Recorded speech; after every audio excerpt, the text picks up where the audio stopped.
Hola a todos, hoy 23 de octubre, jueves, se ha presentado las rutas tanto del Tour de Francia masculino como del femenino para el año 2026, así que es casi de obligación hablar de esto en el vídeo de hoy y vamos a ver un poco qué nos plantean de cara a esta quinta edición en el caso de las chicas, que es por donde voy a empezar el vídeo. No es el análisis más profundo sobre el recorrido, porque la verdad que lo he visto un poco las pinceladas más superficiales, ¿no? Sobre lo que va a ser esta quinta edición. Sin embargo, un poco lo mejor, desde luego, sin ninguna duda, es la vuelta de la crono. Creo que era algo que se reclamaba muchísimo. La primera edición que no hubo, fue una de las críticas más duras al recorrido del Tour, que bueno, empezaba así de esta manera. Sí que es cierto que el primer recorrido, tengo que decir que a mí me gustó bastante. Dentro del inicio de la carrera francesa, pues tenía esa cuarta etapa de grava, llegaba a una subida interesante como Le Markenstein. Y bueno, creo que hicieron lo que pudieron para esa primera edición, que no fue poco, es decir, creo que fue un gran recorrido para la primera edición. Pero sí es cierto que para un Tour de Francia se necesita una crono y hay que meter esta modalidad en el recorrido como se pueda. En el caso de la segunda edición fue la que se celebró en Pau, la última contrarreloj que venció Marlene Reusser y en el que terminó como ganadora del Tour Demi Vollering. Sí es cierto que el año siguiente tuvimos también crono, pero muy cortita, casi vamos a decir, no prólogo, porque no era la primera etapa, era la segunda o perdón, la tercera, porque era el doble sector en el que por la mañana hubo etapa al sprint y después crono, ¿no? Pero muy, muy cortita, es decir, queríamos una crono como la que ahora sí que se presenta y que creo que es la mejor noticia de cara a lo que es ver ya una ganadora de Tour mucho más completa y que esto se vaya sentando con el paso de las temporadas, porque también es cierto que con el número de días que tiene ya la carrera, creo que es obligado, ¿no? que haya una contrarreloj y con 21 kilómetros como es la que aquí hay, pues creo que está muy bien. Y vamos a hablar del recorrido, ¿no? Voy a ir poco a poco y lo voy a ir viendo. El recorrido, que bueno, está toda en esta parte se sale de Suiza, ¿no? Y por tanto se centra mucho en esta zona del mapa francés. Es cierto que es muy difícil muchas veces sobre los recorridos de las grandes vueltas, sobre todo las femeninas, evidentemente, es que no se ocupa todo el mapa, ni en España, ni en Francia, ni en Italia. Es muy difícil con los días de competición que hay.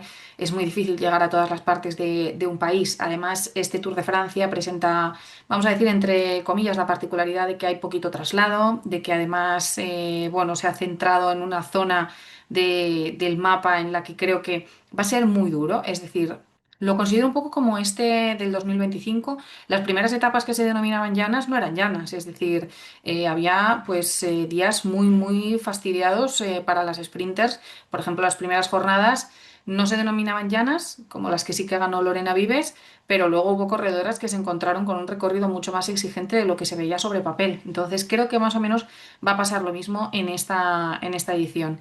1.175 kilómetros en total, una cifra, bueno, más o menos dentro de la media de las ediciones anteriores. Creo que además eso es algo que sí que empieza a caracterizar el Tour respecto al resto de grandes vueltas femeninas, el hecho de que hay muy poquitas, por solo deciros una y la crono, que bajan de los 100. Es la última y ahora la vamos a ver. La primera etapa, que ya como sabéis salimos de Suiza, en Lausanne, 137 kilómetros, etapa, aquí ponen llana, ¿no? Pero bueno, es cierto que tiene sus pequeñas cotas de por medio para repartir ese maillot de la montaña y en la que viendo el perfil, obviamente los perfiles son algo, no voy a decir orientativo porque son normalmente fiables, pero luego en la realidad cambia un poquito esa parte de lo que te encuentras, ¿no? En la carretera. Bueno, ese repecho final de 2,5 kilómetros al 4,6% me da a intuir de que no quieren que se llegue a un sprint de primera mano, es decir, que haya bueno, la posibilidad de que una corredora un poco puncher o clasicómana pueda tener esta primera oportunidad de llevarse el amarillo. El día siguiente se sale de Eigel para llegar a Ginebra. Y también un recorrido también largo, 150 kilómetros, empieza ya a acumular ese desgaste. Aquí sí que me da la sensación de que sí que puede ser un día para las sprinters, porque Ginebra, pues obviamente no presenta ningún tipo de montaña en la parte final y además las cotas que hay por el medio de 2 kilómetros a una media del 5 y demás son cotas que las sprinters que tenemos en el pelotón normalmente en el Tour tienen que pasar con relativa facilidad. Pongo de referencia a Lorena Vives porque es la mejor sprinter del mundo, no va a tener ningún tipo de problema en una etapa como esta. Así que, bueno, creo que en ese sentido ya sí que veríamos un primer sprint. Luego llegaríamos en la etapa 3 desde Ginebra a Poligny, una etapa ya que aquí ya la denominan media montaña, 157 kilómetros, otro día también largo, pero que empieza ya con un puerto de 11,4 al 6,3, es decir, Aquí ya estas etapas en las que se empieza con un puerto largo de salida, o incluso no tan largo, pero con un puerto, suelen ser bastante raras. Es decir, porque las fugas no se suelen formar en ese primer puerto, que es quizás para lo que están puestos o lo que se espera de ellos, sino que se suele esperar un poquito más. Es decir, todas intentan controlar mucho el pelotón hasta ese primer puerto. En este caso se corona 24 de la salida, ¿no? Entonces, ahí hay que ver un poco cómo va la carrera, que en ese momento no tiene por qué estar ni abierta, es decir, no, perdón, al contrario, ¿no? Que en ese momento tiene que estar todo muy abierto. Pues aquí pueden haber corredoras que seguramente en esta etapa a mí se me ocurre la fuga, ¿no? Perfectamente.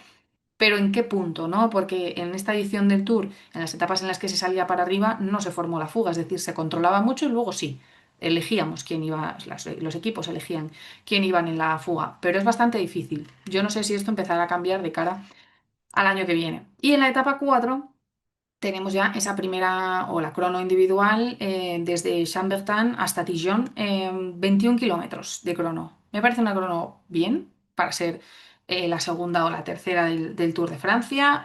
Bueno, kilometraje, siempre nos gustan las cronos largas o eso es algo que se empieza a reclamar un poco en la tendencia de estos últimos años. Yo creo que 21 kilómetros está bastante bien. Etapa 4, es decir, donde se puede abrir alguna diferencia ya entre las ganadoras o entre las líderes de la clasificación general, pero sin ser todavía que marque sentencia, ¿no? Porque todavía quedan todas las etapas de montaña y mucho tour por delante. Entonces, a mí me gustan las cronos en esta zona de la carrera o incluso un pelín más adelante para correr un poquito más de riesgos, pero creo que está bien colocada y creo que es una crono bueno, con esa particularidad de los 21 kilómetros, no particularidad, sino que bueno, que creo que fácilmente podrían optado por poner, o podrían haber optado por poner una de 15 o 16, ¿no? Y decir, bueno, salimos del paso con esto. Pero bueno, creo que 21 kilómetros está muy bien y además en la parte media de la crono pues hay una pequeña subida de casi 2 kilómetros que bueno, va a hacer ahí de pequeña dificultad. Pensando también en la campeona del mundo, Marlene Reusser, es una crono que le viene perfecta, o sea, pero perfecta para abrir aquí diferencias y para lucirse y sobrarse muchísimo y que aquí intente lo mejor de cara a la clasificación general. El resto, vamos a ver, eso es algo que tendremos que analizar cuando se acerquen más las fechas y veamos en qué estado de forma están todas. El resto de corredoras de la general que se me vienen a la cabeza, pues por ejemplo Pauline, que ya ha dicho que le gusta el recorrido y que le genera ilusión y demás. Pauline en la anterior etapa de corredora de ruta no era mala contrarrelojista, no era la mejor, pero no era mala. Elisa Longo también es buena contrarrelojista. Casia quizás es la que más peca de esto y luego hay que ver todas las que vayan surgiendo a lo largo de la temporada.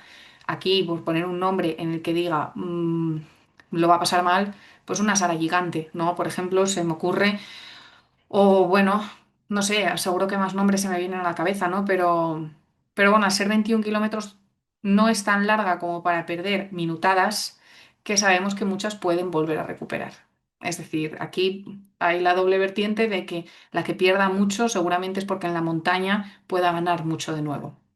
Entonces, bueno, creo que incentiva muchas cosas esta crono en la etapa 4. La etapa 5 también la presentan como etapa de media montaña, 140 kilómetros, una etapa muy rompepiernas, con mucha cota cortita, que esto, bueno, se me antoja un poco a la de, no parecido, pero sí un desarrollo como la de Chambéry de Maeva Esquiván de este año, ¿no? Una etapa en la que se va a la fuga, no les gustan las de detrás, es decir, son este tipo de jornadas en las que la carrera no para, más en el Tour, porque bueno, en otra vuelta yo puedo comprar que este día puede ser para fuga fácilmente. Aquí ya no tanto, y más si entramos ya en la parte, en una etapa 5 que luego ya nos vamos a las jornadas más duras. En la etapa 6 también tenemos, llega a Tournon-sur-Rhône, que tengo que practicar mucho más francés, pero con 153 kilómetros también. Esto es algo que también me gusta mucho del Tour, que no baja casi de los 140. Importante, al final el ciclismo es un deporte de resistencia y de desgaste y esto en el Tour se tiene muy en cuenta. Y, por ejemplo, este año fui muy crítica con el poco kilometraje de la vuelta y en el Tour nunca puedo poner esta pega porque es casi siempre la que más kilómetros tiene. Vamos a ver el recorrido que presentan este año Giro y Vuelta, pero el Tour sigue manteniendo ese listón muy alto. Y bueno, en esta más de lo mismo. Aquí sí que es un poquito más dura que el día anterior, es decir, en cuanto a montañas, ¿no? Y aquí ya pueden empezar a pasar cosas. Por ejemplo, en esas dos etapas, tanto la de Chambéry como la de Guéret, que pensábamos que no iba a haber demasiado espectáculo entre la general, Si todo se presenta igual o parecido a lo de este año, pues vamos a ver movimientos en esa general muy pronto. Y aquí puede ser un día en el que ya veamos una ganadora de clasificación general. No me refiero a una ganadora de las que están peleando, no sentenciar el Tour, por supuesto. Porque el Tour seguramente se va a sentenciar el día siguiente, en la etapa 7, que sería el 8 de agosto, en el Mont Ventoux. 144 kilómetros, etapa monopuerto y el gran colofón del Tour. Lo del Mont Ventoux se sabía, es decir, era un secreto a voces, yo creo que todo el mundo lo intuía porque después de las 4 primeras ediciones en las que pues, la carrera ha pasado, ¿no? por esta zona de Francia y han llegado a determinados puntos, han tocado ya puertos como el Tourmalet, como el Alpe d'Huez, Le Markenstein, ¿no? Bueno, pues lo que es lo siguiente que tocaba en cuanto a la grandeza de la carrera, ¿no? Otra subida también súper conocida, el Mont Ventoux. Y aquí están, con estos 15 kilómetros con 7 al 8,8% de pendiente media. Aquí sí que se va a decidir la carrera, igual que pasó en Col de Madeleine. Y vamos a ver un poco cuáles son las consecuencias de esa crono, es decir, las que haya cogido mucha ventaja, las que lo hayan perdido. Aquí creo que no va a haber fuga y si la hay, justo antes de comenzar el Mont Ventoux se terminará. Es decir, aquí ya no hay hueco para otras y tiene que ser las corredoras de la clasificación general. Me gusta, obviamente, siempre que las carreras apuestan por llevar a las ciclistas a cimas míticas, porque mediáticamente es importante, porque históricamente para la carrera también. Y creo que el Tour en este sentido tiene mucha clase y mucha elegancia a la hora de elegir estos sitios míticos, ¿no? Además de las que ya dije antes, Super Planche de Belfields también fue otra espectacular, es decir, creo que utiliza muy bien todo lo que viene siendo la historia de la carrera masculina para ahora empezar a presentarlo en la femenina, cada edición una cosa nueva, pero una cosa que atraiga al espectador. Es decir, yo muchas veces entiendo y cuando debato sobre los recorridos, que no siempre tiene por qué ser lo mismo, pero también me pasa con los chicos. Es decir, por ejemplo, cuando hacía el vídeo de la vuelta, ¿por qué Angliru siempre? ¿O por qué Lagos siempre? ¿O por qué eh, como que podemos innovar en los territorios que ya conocemos, ¿no? Pero sí es cierto que en el caso de las chicas, si tú a un espectador que se está iniciando o que, bueno, quiere ver la carrera, pero no está del todo puesto, lo que sea, ¿no? A cualquiera que le dice, no, hoy sube en el Momentum, es más fácil que te lo pongas a que te diga que sube cualquier otro puerto menos conocido, ¿no? Entonces, bueno, eso también atrae y eso también es importante a la hora de hacer el recorrido. Así que es el plato fuerte del Tour de Francia femenino, no sé qué os parecerá a vosotros, pero a mí la verdad que me gusta y que cada año se vaya repartiendo. Y también me gusta mucho las dos últimas etapas, la etapa 8 y la etapa 9 que llegan a Niza, ya nos quedamos en esta zona del mapa. Me gusta que hay una etapa de sprint en la parte final de la carrera, 175 kilómetros, es decir, no es corta, es una etapa larga y que también después de lo del día anterior va a suponer pues ver ya caras cansadas, sobre todo de las sprinters, y ver gente que quizás lo pueda pasar mal en esa primera parte porque empieza saliendo para arriba y luego ya es casi descenso hasta llegar a Niza, ¿no? Entonces, en este sentido un momento de descanso entre un día y otro también me parece correcto porque estamos acostumbrados a que toda la montaña se acumule al final y oye, pues mira, aquí pues una pequeña variación de lo que venimos viendo en los últimos años. Así que esta etapa muy larga, pero para sprinters está bien porque además pues mira, si hay batalla por el maillot verde, si vemos que hay igualdad entre dos sprinters, ojalá que sí, pues tenemos ahí ese último día como para cambiar un poco de registro después del gran día, la etapa reina, ¿no? Entonces a mí eso creo que genera un poco de, no sé, divertimento, un poco de cambio a lo largo de la carrera, que no ver los mismos rostros en la primera parte y luego los mismos rostros en la última, o sea, las sprinters y las escaladoras, no, aquí creo que hay un poco de variedad y creo que está bien. Y luego el último día en Niza es la única que baja de los 100 kilómetros que no sea la de la crono, es la de Niza y son 99, tampoco creo que queda muy atrás. Y para pasar el Col d'Es, que son 7,7 kilómetros al 5,9%, 4 veces. Se termina abajo, no se termina arriba, evidentemente, pero creo que esto también va a generar mucha atracción para la clasificación general. Este año, en la edición del 2025, la etapa de Châtel parecía que no era nada dura, pero antes había que pasar la Juplan y Col de Granier, y creo que no era tan dura como Col de la Madeleine, que terminas arriba y es ese último esfuerzo o el más grande de todo el Tour. Pero esa última etapa fue para la general y creo que esto también puede pasar aquí. Es decir, que de lo que pase en Mont Ventoux puede salir el Tour sentenciado o si no sale sentenciado todavía puede haber mucha fiesta en esta última etapa de Niza. Así que creo que es un recorrido que en términos generales no cambia mucho O sea, no hay una sorpresa, no hay una alteración súper grande de lo que vimos ya este año y de un poco la tónica que tiene el Tour de Francia en estas cuatro primeras ediciones. Mantiene un poco esa sensación de dar oportunidades a todas, incluyendo la crono, pues aún más, ¿no? Hay etapas para algunas corredoras un poquito más clasicómanas, hay etapas para las hay etapa para las contrarrelojistas, hay etapas para las de la clasificación general. También es cierto que esas etapas que son de media montaña o hilly stages, que es como lo llaman ellos, muchas veces se ven frustradas por las de la clasificación general. Este año Maeva Esquiván ha hecho dos etapones y se ha llevado dos etapas muy difíciles, pero en las que las de la general ya estaban amenazando por detrás. Es decir, no le permitieron la victoria, no voy a decir le dejaron ganar, pero sí es cierto que la situación de carrera por poquito podría haber sido otra. Pero bueno, al final el ciclismo es así. Pero es cierto que el recorrido es completo, a mí me parece pues un recorrido muy muy bueno y la verdad que me hubiese decepcionado que no hubiese habido crono, pero me alegra ver que han pues retomado un poquito esa idea de efectivamente tenemos que poner una crono para una ganadora del Tour de Francia. Así que creo que es un gran recorrido, creo que se puede disfrutar un montón televisivamente y bueno, creo que está muy bien. Lo único que no tengo nada malo que decir, sinceramente. Lo único que en comparación con el de los chicos, o bueno, en comparación no, mejor dicho, ¿cómo decirlo?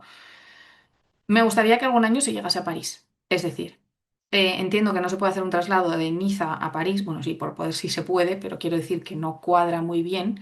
Pero sí que espero que pues un año en el que la carrera o empiece por abajo y suba para arriba, o bueno, que termine cerquita de París, puedan tener también esa etapa. Creo que en la tónica de crear la carrera también mítica, de darles las grandes oportunidades a las chicas y demás, creo que sería uno de los siguientes pasos, que no digo ni que sea a corto plazo, pero bueno, que no dentro de 10 años, pero un poquito antes, tengamos ya un final seguro en París como tienen ellos.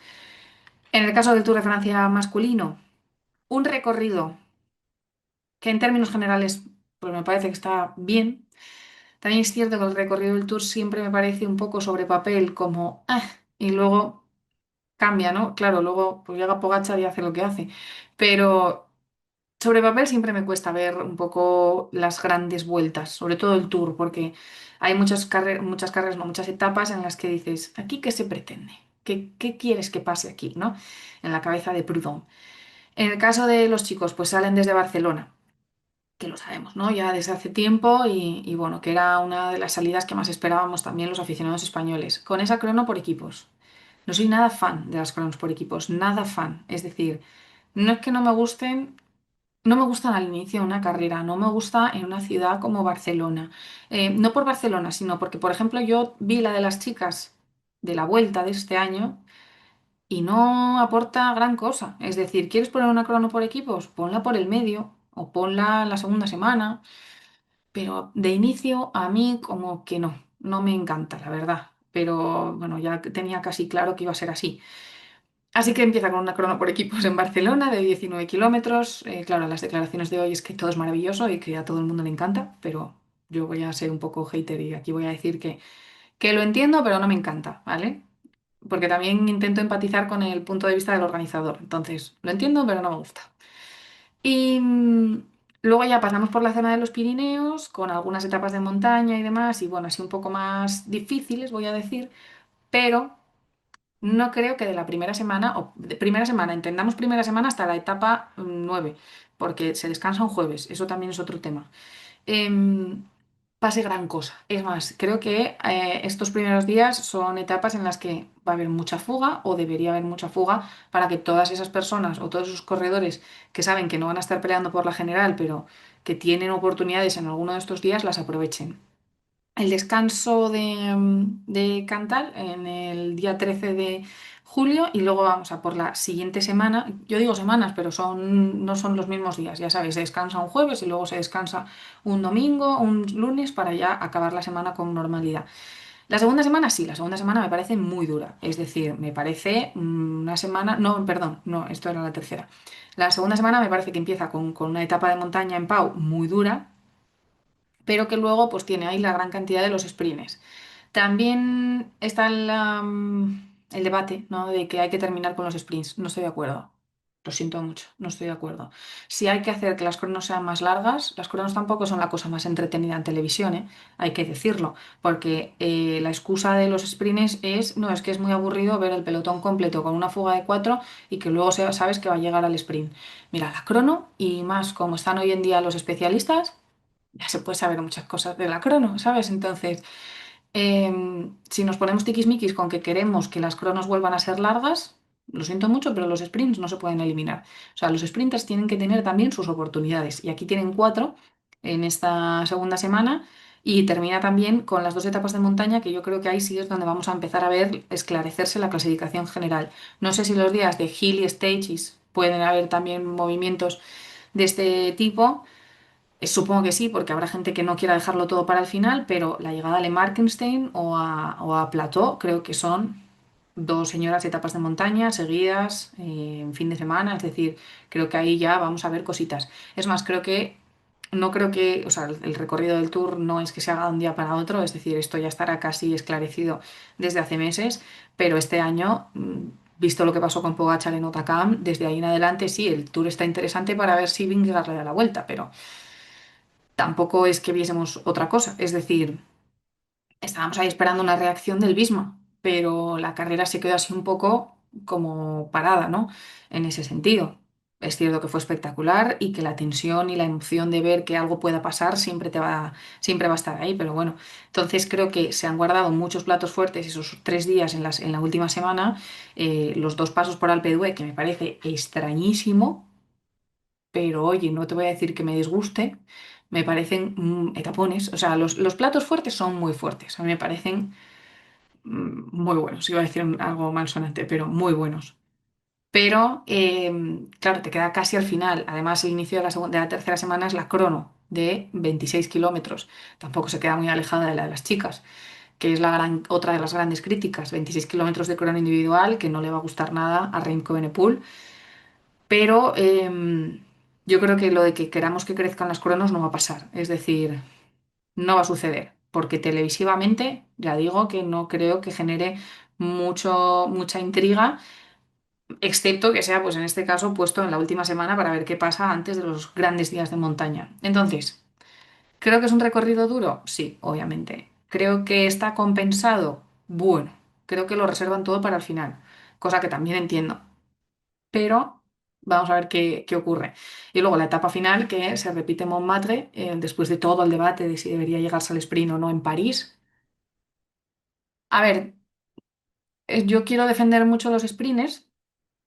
El de París creo que es icónico, pero creo que plantear otra etapa diferente en París que no sea un sprint tampoco es arriesgarse, ¿eh? O sea, tampoco es jugársela a nivel organizativo. El año pasado la etapa de Montmartre fue espectacular, la cantidad de gente que había, la etapa en sí, el ganador, es decir, todo fue muy a favor, pero es que esa etapa en el centro de París nunca va a decepcionar, la última del Tour, es decir, da igual lo que hagas, eres tú como organizador, en este caso Proudhon, ¿qué quieres hacer? ¿Quieres darle la oportunidad a los sprinters o quieres un día como el que tuvimos el año pasado? Bueno, pues han apostado de nuevo por Montmartre, me parece bien y creo que está bien. Es decir, igual no sé si la idea es poder variar con el paso de las temporadas, es decir, un par de años haces Montmartre, otro par pues vuelves otra vez a los Campos Elíseos y haces un sprint, no lo sé, pero a mí me parecería buena idea ir variando. De todas maneras, se va a repetir esa fórmula, me parece correcto, porque a pesar de que sea el último día y haya que celebrar y haya que disfrutar del final, pues también hay que disputar la última etapa, que todos son ganadores hasta el día 21. Así que bien, en términos generales, la verdad que es que me cuesta muchísimo analizar, porque ya os digo que son las primeras pinceladas que hago así en plan de revisar los recorridos y tal. Pero en este caso, yo creo que el año pasado se juntaron muchas etapas de estas así espectáculos, hilly stages. Es que ellos lo llaman hilly stages y aquí sería como la media montaña. Y cosa que tampoco creo que encaje muy bien con el término. Pero esas etapas como que querían dar mucho juego con tema Van Der Poel, con Pogačar, luego estaba Vingegaard también y estuvo muy bien, pero con cómo actuó en Otakam Tadej, pues la carrera se quedó en eso, en ver la reacción de Vingegaard. más aún sabiendo lo que sabemos ahora de Pogačar, que ha dicho que en determinadas etapas, bueno, no se estaba encontrando del todo bien, tenía dolores y demás, y bueno, llegó a pensar que no sabía si iba a poder continuar. Bueno, esto lo sabemos ahora. En el momento pensábamos que él iba a aguantar sin ningún tipo de problemas porque iba sobrado y había conseguido esa renta magnífica. En este caso, pues hay que jugársela toda hasta prácticamente el último día. Así que en ese sentido, pues vamos a tener tour hasta el final o vamos a esperar que haya tour hasta el final. Esperemos que bueno, que obviamente Tadej intente luchar por el quinto y que veamos si es capaz de conseguirlo en París de nuevo, ¿no? Y quiénes son los que van a por él o a intentar arrebatárselo. Porque sinceramente, después de lo que ha pasado con Vingegaard este año, resulta difícil, pero no imposible. Es decir, yo creo que aquí pueden pasar más cosas. El hecho de que se llegue en la tercera semana, más presión, más miedo a los que lo ganen, es decir, a los que ganen renta en las 2 semanas previas, la última, pues tiene siempre esa sensación de que todo puede cambiar, ¿no? Entonces creo que en ese sentido, pues este tour va a ser así, de tenernos pegados a la tele hasta el último momento. Así que voy a decir que me gustan los dos en términos generales, es decir, me gustan los dos recorridos, me parece que lo del doble paso por Alpe d'Huez es rarísimo, pero a tope con ello. Si a los franceses les mola, pues me parece genial. Pero, pero claro, es que es muy difícil. Luego cuando llega la carrera se cambia todo. Es decir, podemos aquí especular lo que queramos, que luego en cuanto empieza la carrera es distinto. Así que vamos a ver qué ocurre. Todavía queda muchísimo y bueno, ya estamos pensando en el año que viene.